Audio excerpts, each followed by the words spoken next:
Alors aujourd'hui, je souhaite faire une vidéo pour traiter d'un sujet qui sort de ce que je fais habituellement. En fait, j'aimerais vous expliquer la raison pour laquelle aujourd'hui, je ne suis pas du tout intéressé par le tatouage et pourquoi j'en ferai jamais sur aucune partie de mon corps. Alors, avant de commencer, je tiens quand même à préciser que j'ai rien contre les personnes qui en font. Je trouve ça même stylé sur les autres, en tout cas lorsque c'est bien fait.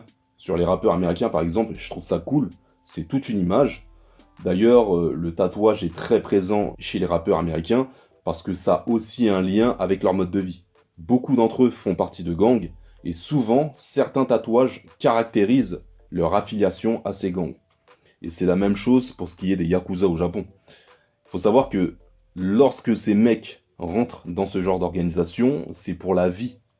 Un yakuza qui souhaite quitter son clan, il le paiera de quelques doigts, voire même d'un bras tout entier. Après, tout dépendra de son statut, de sa place dans la hiérarchie, mais sinon, celui qui quitte le clan sans l'approbation de ses supérieurs sera considéré comme un traître et finira par se faire buter à un moment donné. Et c'est un peu comme ça dans tous les milieux mafieux, le retour à une vie normale au quotidien d'une personne lambda est quasiment impossible. Donc quelque part, cet aspect définitif du tatouage est tout à fait cohérent avec ce mode de vie. Sinon, au-delà de tout ça, je trouve ça plutôt stylé. Par contre, j'aime pas trop ça chez les meufs. Je trouve que ça manque de classe. Et lorsqu'elles sont tatouées de la tête aux pieds, façon de parler, je trouve que ça a un côté vulgaire. Après, c'est mon avis, chacun est libre de faire ce qu'il veut. Bref. Et pour être honnête avec vous, il y a quelques années de ça, j'avais envie de faire plusieurs tatouages. Et pas qu'une fois. Un coup, je voulais en faire, un coup, je voulais plus. Ça a duré à peu près 2 ans. Et en fait, l'une des principales raisons qui ont fait que j'ai décidé de mettre cette idée de côté de manière définitive, c'est très simple. Je pense qu'il n'existe aucun texte et aucun dessin que je pourrais assumer de voir sur mon corps toute ma vie.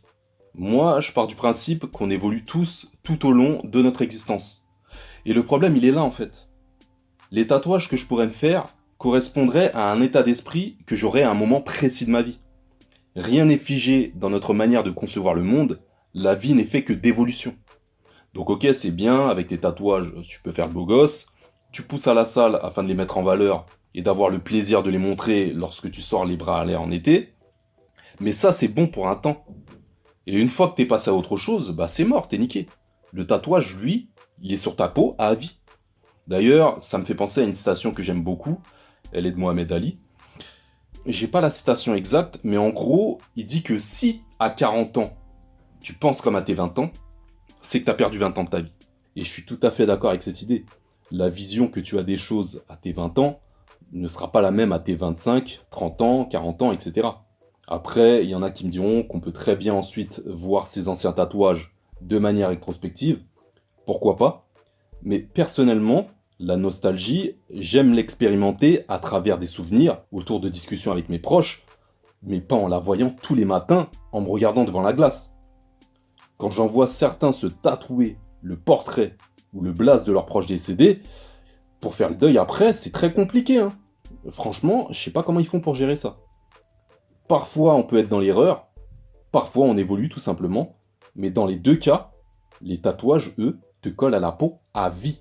Et même si d'un point de vue esthétique, ton tatouage c'est une tuerie, à un moment donné, c'est comme les sapes, t'en as marre et t'as envie de les changer. Lorsque je regarde mes photos à l'ancienne, il y a 15 ans en arrière, et que je me vois saper en baggy, en style quinri large, je trouve ça lourd, Mais ça correspond à une époque. Je pourrais jamais m'habiller comme ça aujourd'hui. Ce serait ridicule et je suis passé à autre chose, tout simplement. L'une des particularités des mouvements de mode, c'est qu'ils sont changeants. Tu vas avoir une personne qui va lancer un style, un concept vestimentaire, une coupe de cheveux, etc. Les gens vont suivre, cette mode durera un certain nombre de temps, et elle disparaîtra ensuite pour laisser place à une autre tendance. C'est comme ça que ça fonctionne, je vous apprends rien. Par contre, concernant le tatouage, c'est différent. Le tatouage, lui, on ne peut pas l'effacer. Donc cette mode de se faire tatouer est une mode éternelle. Tatouer un jour, tatouer toujours. Pour moi, quelqu'un de tatoué, c'est comme un mec qui serait condamné à porter le même t-shirt jusqu'à la fin de ses jours. Et bien plus qu'une mode, je pense que c'est devenu un marqueur civilisationnel. Un peu comme le smartphone, la télé-réalité, les réseaux sociaux, etc. Et ce sont des choses qui ne vont jamais disparaître. Et ce qui est assez drôle, c'est qu'à l'ancienne, le tatouage était quelque chose de marginal.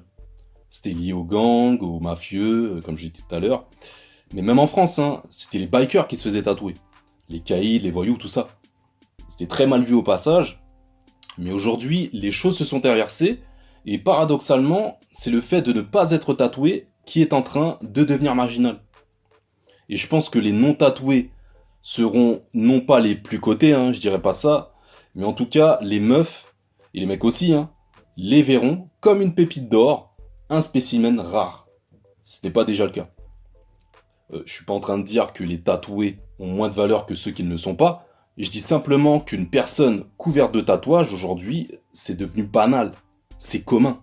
Et puis je trouve que cette pratique a un peu perdu de son prestige. Ouais, parce que ce que je constate, c'est que les gens ont tendance à tous se tatouer la même chose. Que ce soit des notes de musique, des dragons, combien de fois j'ai vu ça, la carte des pays d'origine, le yin et le yang, les écritures chinoises, des phases du genre y a que Dieu qui peut me juger, machin, en bref, rien de très original.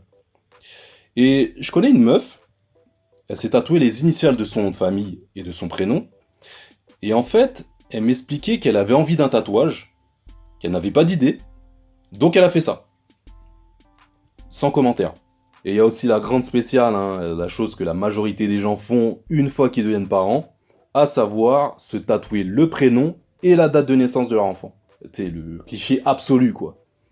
Et lorsque j'explique aux gens qu'il n'y a rien que je pourrais assumer de porter à vie sur ma peau, on m'évoque souvent le nom de mes futurs enfants, et que genre, ça au moins je pourrais l'assumer.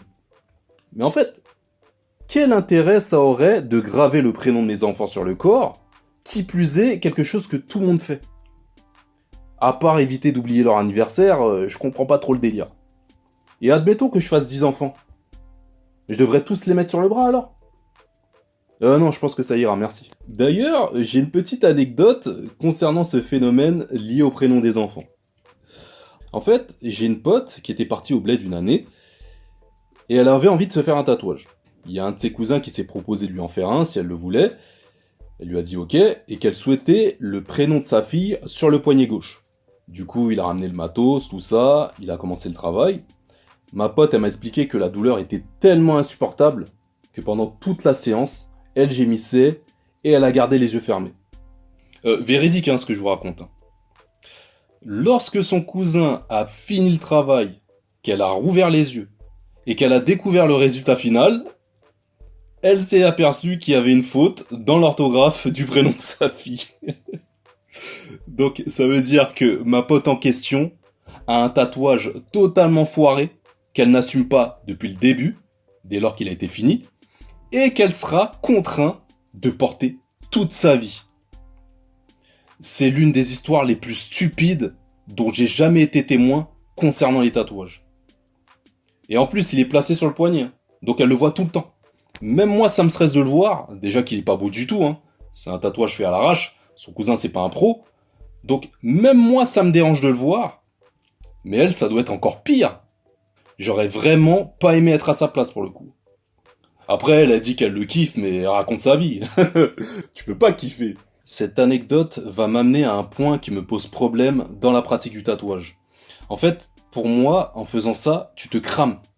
Et pas forcément par rapport au travail, hein. Même si oui, effectivement, je pense que ça peut être très compliqué pour trouver du boulot avec des tatouages sur la figure, hein, ça c'est clair. Mais ce que je veux dire, c'est que ça te crame tout court. Pour moi, se tatouer, c'est comme dévoiler à tout le monde son intimité, ses convictions spirituelles ou religieuses, ses souffrances, c'est exposer un état d'esprit que tu as à un moment précis dans ta vie. En fait, c'est comme se mettre à nu. Souvent, les gens intrigués par les tatouages de certaines personnes ont tendance à demander la signification à ceux qui les portent. Moi-même, je le fais, je suis assez curieux par rapport à ça. J'imagine que ça doit être fatigant d'expliquer 1 million de fois la même chose, surtout pour quelque chose que tu n'assumes plus. Imaginons que t'as un mec qui se dit ne pas être raciste, mais qui a sur le bras un symbole qui date de l'époque où il était skinhead. Eh ben, cette personne aura beau avoir changé et d'être devenu quelqu'un de différent aujourd'hui, cela n'empêche qu'il aura toujours un symbole tatoué sur le bras. J'ai pris cet exemple parce que je pensais à Pierre-Paul Jacques, un chanteur de reggae à l'ancienne. C'était un blanc. Et en fait, avant de découvrir le rastafarisme et le reggae, apparemment il était skinhead. Et la rumeur dit qu'il portait des tatouages d'un genre douteux, on va dire, probablement des croix ou des trucs de ce genre. Et dans ce type de situation, finalement, t'es grillé. Pour moi, tu peux te faire une idée d'une personne rien qu'en voyant ses tatouages. J'ai une collègue de taf, la première fois que je l'ai rencontrée, et que j'ai vu qu'elle avait une grappe de raisin tatouée sur le mollet gauche, j'ai su direct que j'avais affaire à une imbécile et qu'elle n'avait pas grand chose dans la tête. Et croyez-moi, je m'étais pas trompé. T'es cramé. Imaginons que tu n'aies pas forcément envie que les gens connaissent tes origines. Bah, si t'as la carte de ton bled tatouée sur le bras par exemple, t'es cramé. Si tu vois un mec avec un crucifix ou un chapelet sur le bras ou une autre partie du corps par exemple, tu sauras qu'il est chrétien. Si le mec a des têtes de mort, on peut penser qu'il est dans le métal, le rock ou ça. Un mec avec la carte d'Afrique, une croix en C, le poing levé, etc. Tu sais direct qu'il est dans les bails afrocentristes et compagnie. Et tutti quanti. Ce que je remarque également, c'est que très vite, une addiction s'installe et que très souvent, en commençant par un, on finit ensuite par en être couvert de la tête aux pieds. Et le fait d'en arriver à ce point, cela peut tout aussi être un signe de trouble de la santé mentale. Les personnes dépressives sont souvent dans une démarche d'autodestruction. Ça peut aller de la consommation d'alcool à la drogue, manger de manière excessive, de se faire des piercings à tout va, ou encore de se couvrir de tatouages. Généralement, les grands tatoués sont soit des personnes très excentriques, soit des gens qui veulent attirer le regard des autres par manque de confiance en eux, ou soit de grands dépressifs, des gens qui se sentent très mal dans leur peau. Le tatouage permet donc à certains de pallier à un manque de confiance en eux et de se faire remarquer, une manière de s'affirmer, et pour d'autres, ça permet de signaler aux personnes qui les entourent qu'ils ont un problème et qu'ils ont besoin d'aide. Bon après, c'est pas une vérité absolue, hein. En tout cas, c'est comme ça que je le perçois. Juste une petite aparté, j'ai relevé un léger paradoxe en ce qui concerne le tatouage. En fait, on conseille souvent les gens d'éviter de les placer à des endroits trop voyants, comme le visage, hein, bien sûr, ou encore les poignets, les avant-bras, les mains, le cou, etc. Mais de plutôt privilégier des endroits les plus discrets, comme le haut des bras, les épaules, le dos. Et en fait, je trouve ça un peu bête parce que un tatouage, c'est fait pour être montré à la base. Du coup, quel est l'intérêt de se faire un dessin sur la peau si personne ne le voit? Pour moi, c'est comme aller chez le coiffeur et ensuite de mettre une casquette par-dessus la coupe. C'est ridicule. Mais bon, ça c'était juste une petite parenthèse.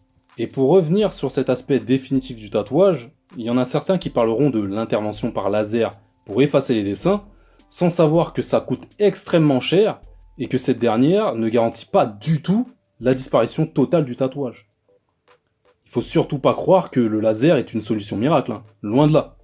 Et puis franchement, je vois pas l'intérêt de se faire un tatouage pour ensuite envisager de le faire effacer. Et en parlant d'argent, pour se faire un tatouage de qualité, il faut être prêt à mettre les thunes, hein. Je connais des gens qui ont claqué des milliers d'euros dans ça. Et pour des personnes qui roulent pas sur l'or, je considère vraiment ça comme de la bêtise. Et puis il y a tout ce rapport à la douleur que les gens aiment nous sortir, du style qu'il faut souffrir pour être beau. Il y en a qui en font toute une philosophie afin de donner à cette pratique plus d'importance ou plus de sens qu'elle devrait en avoir. Moi, j'ai beaucoup de mal à accrocher à tout ça. Parce que se brûler les muscles en salle de fitness, pousser le fer, se buter, se faire violence afin de devenir balèze et d'avoir un corps athlétique et beau gosse, ok. Mais de pleurer toutes les larmes de son corps sur une table en ayant des montées de température, perdre connaissance, parce qu'une séance peut être très éprouvante, hein, ça faut le dire, pour au final avoir un dessin qu'il faudra régulièrement entretenir, parce qu'avec le temps, le tatouage perd en éclat et en couleur, un dessin qui pourrait se déformer après une prise ou une perte de poids plus ou moins brusque, franchement, faut arrêter de raconter des salades aux gens avec les histoires de beauté dans la souffrance, à vouloir mettre de la philosophie ou encore de la spiritualité dans ça. Enfin si, vous avez le droit, mais je trouve que c'est plus ridicule qu'autre chose. On peut pas comparer le sens de la pratique du tatouage chez les Polynésiens avec celui qu'on a aujourd'hui en Occident. Bref, je vais m'arrêter ici, je pense avoir fait le tour. Vous connaissez maintenant les raisons pour lesquelles je suis pas un adepte du tatouage et pourquoi celui-ci ne m'intéresse pas, même si je répète encore une fois, je trouve ça hyper stylé sur les autres. En tout cas lorsque c'est bien fait, hein, et surtout lorsque le message déchire. Les tatouages de cette gecko, par exemple, ça tue. Il y a un truc que j'ai kiffé, c'est que lui, il s'est pas fait des gouttes de larmes sur le visage comme tout le monde, hein. Il s'est tatoué un flingue sous l'œil, genre il a l'arme à l'œil. C'est stylé. C'est con, mais c'est stylé. Big up à lui. En tout cas, j'espère que le sujet vous a plu. Mon but ici, c'est pas de vous faire la morale, hein. Et j'explique simplement que de se faire tatouer, c'est une décision qui ne doit surtout pas être prise à la légère. Il est très important de peser le pour et le contre avant de se lancer dans ça. Il faut pas se faire tatouer n'importe quoi sur n'importe quelle partie du corps. Et il faut aussi éviter de prendre comme exemple les personnes issues de la télé-réalité, parce que ces gens-là, c'est des imbéciles. Il ne faut pas non plus se référer aux artistes musicaux, parce qu'ils ont de l'argent, et du coup, leurs tatouages n'auront aucune incidence, ni dans leur vie professionnelle, et encore moins dans leur vie sociale, contrairement à une personne lambda, quelqu'un de jeune, qui est au tout début de sa vie active, de sa vie d'adulte. À la rigueur, le seul conseil que je pourrais donner à quelqu'un qui n'a pas encore franchi le cap, ce serait, plutôt que de suivre bêtement le troupeau et de vouloir faire comme tout le monde, le mieux c'est de garder tel quel ce corps que la vie nous a offert. Et encore une fois, je crois absolument pas que l'on puisse assumer toute sa vie un dessin ou un texte, et ça, peu importe le sens que ça représente, et peu importe la valeur sentimentale dont ces derniers étaient imprégnés au moment où ils ont été effectués. Quelqu'un de normal finira toujours par regretter, ou du moins ne plus être en phase avec ses tatouages, en l'occurrence les dessins, ainsi que les messages qui se cachent derrière.